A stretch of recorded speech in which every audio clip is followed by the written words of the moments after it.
আমাদের হুন্ডাগুলো একটু দেখাও। আসো আসো আমার সাথে এসে এখন হুন্ডাগুলো দেখো।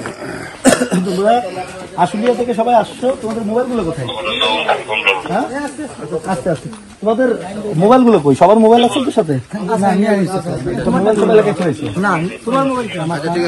আচ্ছা ওর মোবাইলটা এনে দাও। আনুমানিক ৬টা ৩০ মিনিটে আশুলিয়া থানায় একটা সংবাদ পাওয়া যায় যে একজন ফয়সাল নামে একজন লোককে মোটরসাইকেলের পেছনে থেকে কয়েকজন লোক গিয়ে তাকে ছুরির আঘাত করে।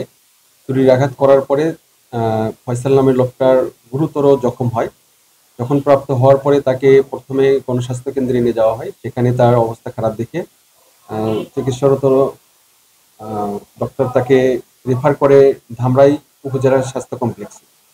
সেখানেও তার অবস্থার অবনতি হলে তাকে শহীদ সোহরাওয়ার্দী মেডিকেলে নিয়ে যাওয়ার পরে তাকে চিকিৎসারত ডাক্তার তাকে মৃত ঘোষণা করে।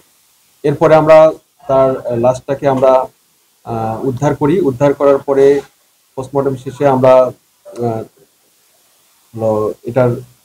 এর পিছনে কারা জড়িত রয়েছে তাদেরকে আমরা ধরার জন্য আমরা অনেক টেকনোলজি ব্যবহার করা শুরু করে দেই। তার বাবা বাদী হয়, ফয়সালের বাবা বাদী হওয়ার পর থেকে আমরা ঢাকা জেলা পুলিশ সুপার মহোদয়ের নির্দেশক্রমে আশুলিয়া থানার একটা চৌকস দল বিভিন্ন জায়গায় অভিযান চালাই এবং এটা সম্পূর্ণ ক্লুলেস ছিল, কারণ যারা মোটরসাইকেলে এসে তাকে ছুরির আঘাত করেছিল এটা সিসিটিভি ফুটেজে দেখা যাচ্ছিল, কিন্তু তাদের মুখ চেনা যাচ্ছিল না সেভাবে। কিন্তু তারপরে আমরা টেকনোলজি ইউজ করে তাদেরকে শনাক্ত করে গতকালকে আমরা মানিকগঞ্জের নগদের সর্বোচ্চ বার 167 টাকা রিচার্জে পাবেন 1 লাখ টাকা পুরস্কার। আরো আছে প্রতি সপ্তাহে পুরস্কার ও ক্যাশব্যাক।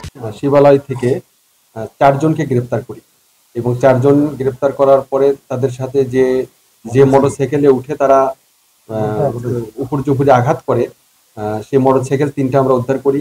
এছাড়া হত্যায় ব্যবহৃত 3টা চাপাতি সেটা আমরা উদ্ধার করি।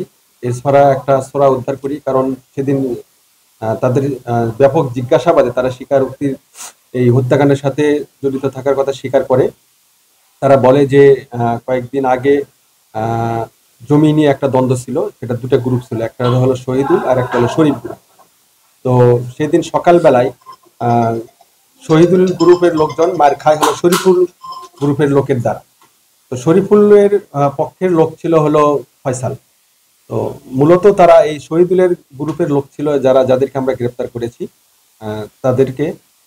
তারাই মূলত শরীফুলকে খুঁজছিল, কিন্তু শরীফুলকে না পেয়ে তারা ফয়সালকে মেরে ফেলে একেবারে নৃশংসভাবে। তারা হত্যার সাথে জড়িত থাকার কথা স্বীকার করে। তাদেরকে বিজ্ঞ আদালতে আমরা চালান করছি এবং পরবর্তী আইনি পদক্ষেপ অব্যাহত থাকবে।